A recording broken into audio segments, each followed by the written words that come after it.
Have you ever been in that flow state where everything just seems to fall into place and just work out perfectly? There's no ego involved, is there? There's no ego that is wanting to protect you and fears the worst. It's almost like it bypasses that element of the mind and it just works out beautifully. This higher power, this higher connection to our inner self, our true self, and to whatever you want to call that higher power, whether it is intuition, God, or the universe. When I look at how people refer to success, it always seems to be synonymous with burnout, with overwhelm, with pressure. But actually, when I think about the most successful moments in my life and building businesses and my journey as an entrepreneur, it wasn't when I was at my most pressured or when I was at my most overwhelmed. In fact, quite the opposite, really. And I've always been interested and excited in exploring this and understanding more about this. And through meditation and through other tools, which I'm going to come on to, I'd love to share some insights with you in the hope that it might help you on your entrepreneurial journey or journey in your career and in life, obviously. What I've come to realize is that 99% of the time, burnout comes from not being aligned, comes from having to do things that maybe you don't want to do, or it doesn't feel natural, it doesn't feel intuitively what feels like the right thing to do. It might be because someone's telling you that's what you need to do. It might be society, or it might be some program, it might be some old subconscious patterns, paradigms, and belief systems that tell you that that's what you need to do in order to create what it is that you want. But something just feels off. When I think about when I'm creating something that feels good and feels aligned, I could go for hours, I could go for days, and I don't get close to burnout. It's exciting, the energy is there. There's this almost unlimited potential of energy available to me. And that was really insightful for me when I started to shift from doing what I felt like I should be doing versus doing things that got me excited and felt aligned and felt true. What I then became to understand and I came to learn was that most of our thoughts, most of our conditioning is habitual. And to break out of that, to break out of doing things that we feel like we should do rather than what feels aligned, there has to become a level of awareness. There has to come this exit out of that subconscious patterning into that conscious mind, into that awareness. And what I became to realize for myself and what I've taught others is that there needs to be tools in order for us to do that. So we can consistently tap into awareness. And when we've tapped into awareness, we then have that easier step and leap into that higher awareness, that higher consciousness. So tools for me, for example, the most powerful anyway, have for sure been meditation and Kundalini yoga and meditation. Also, journaling has been fantastic, and my environment, so nature, and being around people who allow me to be who I want to be and allow me to speak at a higher frequency and a higher level. And when we're talking about higher energies, we're not talking about this external, bombastic kind of energy.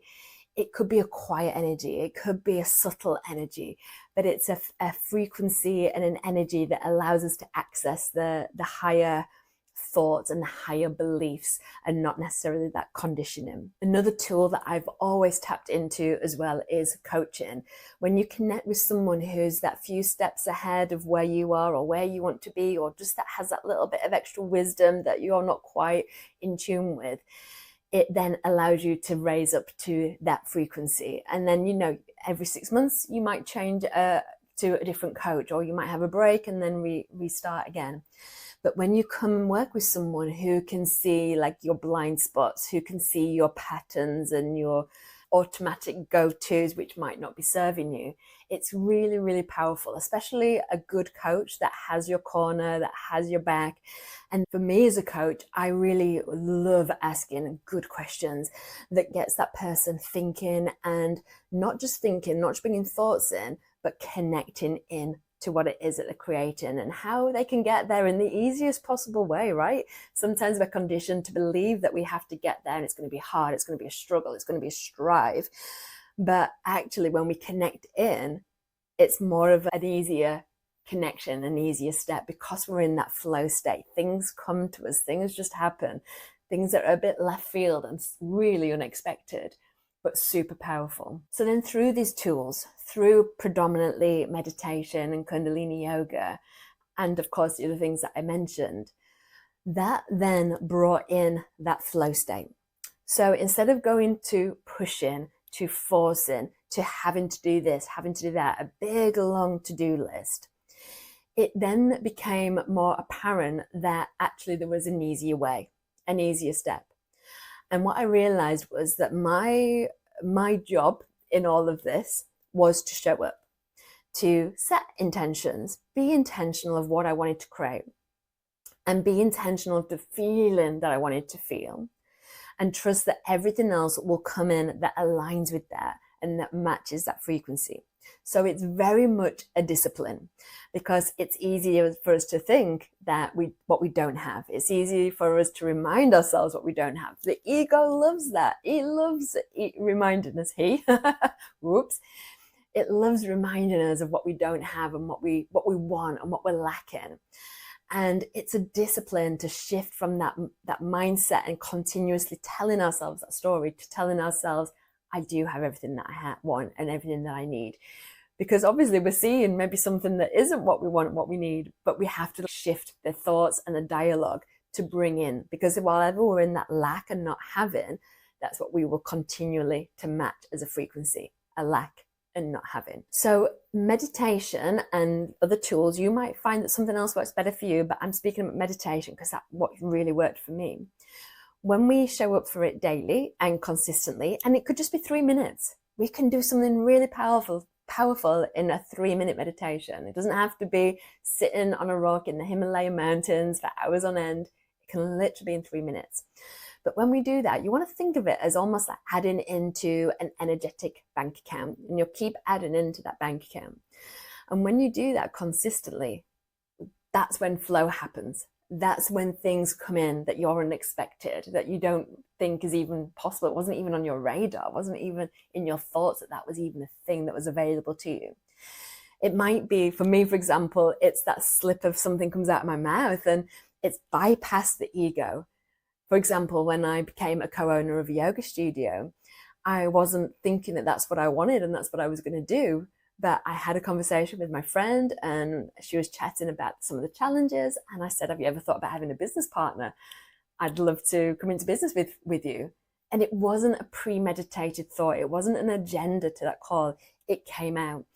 And years ago, I used to spurt things out, and afterwards I think, oh, I shouldn't have said that. Oh, should I have said that? Should I have acted like that? And don't get me wrong, I still have those moments now. In fact, part of why I went sober was for those moments, like that guilt afterwards. But having it when you're sober is like even worse. And that's really, again, what meditation's helped me with. But coming into it, knowing that you put into that energetic bank account consistently, you don't have to worry about your thoughts. You don't have to worry about your path. And what then that brings in is faith. It brings in trust. It brings in magnetism. It brings in ease. It brings in grace. Instead of that push and like struggle, it brings in that force and that gentle, calm way of growing and being and creating in this life, in this game of life, some might even say. And so obviously what comes with that is opportunities, like I mentioned, is calm, is peace. It's the trust in yourself, knowing that the ego is not interfering with all its old stories, all its old habits, all its old baggage.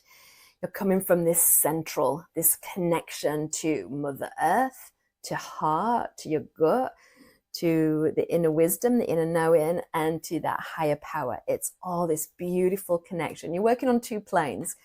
You're working on this plane for the ideas and the source and the higher intelligence, and then you're working on this plane for that grounded living on planet Earth, for that connection to the actual doing and creating in this lifetime, in this dimension.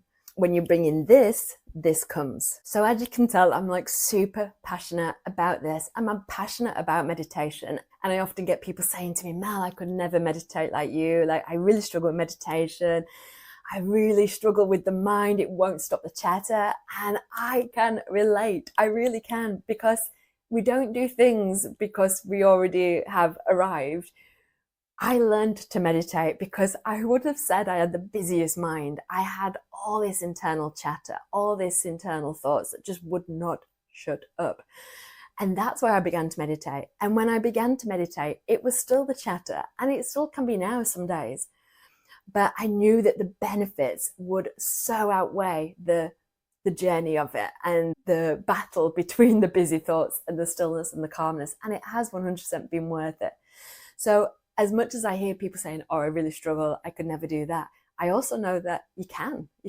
And if you've been successful in anything in life, whether it's learning to ride a bike or building a successful business or having a beautiful baby, you can do anything. You can also learn to quieten the mind. You can learn to master the mind. You can learn to come up to a higher perspective. So you're not the mind, you're not the ego, you're this higher being that actually is what you want to serve, not the ego. So because of that, I created the Radiant Portal. And the Radiant Portal is a curated meditation library. There's 6 collections, and it can range from an evening meditation, a morning meditation, middle of the day, energizing meditation, to doing a meditation before a sales call, a meditation if you've had a bit of a challenge with someone or something. So a real eclectic collection, and it's available to those of you who feel connected to that. And actually at the moment there's a founding membership that people can connect into for forever. And so yeah, I'd love to share that with you. In fact, I'll pop the link below, and if that feels like it's singing to you, then obviously go ahead and sign up for that. But it's been great chatting with you. I hope you've enjoyed this video. If you feel connected to like, share and comment, then that would be wonderful. And just a little reminder that every Wednesday I share on YouTube a Kundalini yoga meditation. It's usually around about 3 to 5 minutes as well. So I look forward to seeing more of you. All the best. Have a wonderful day. Bye.